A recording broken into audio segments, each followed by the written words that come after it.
අපි හොයාගෙන ආපු පැලේ අද හම්බුණා. මේ තියෙන්නේ ඒක හෙඩියෝටිස් කින්කිනේවියා කියන එක.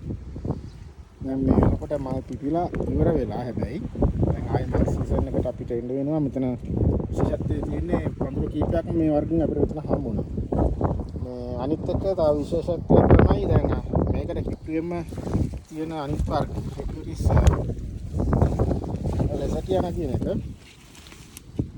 මේ තියෙන්නේ ඒක සමහර වෙලාවට එකපාරට අපි ඊයේ හොයපු තැන් වල එහෙම ගොඩක් වෙලාවට හිතුවේ දැන් මේ ලෙසටියානා නම් පොඩි වෙලා තියෙනවා.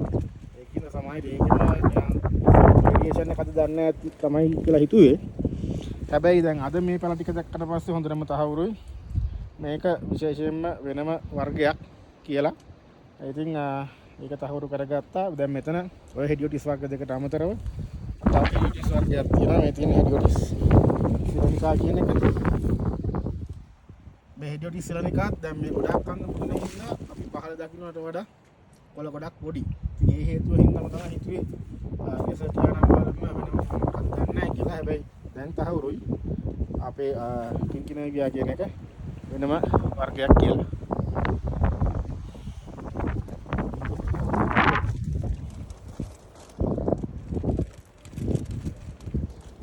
Gracias.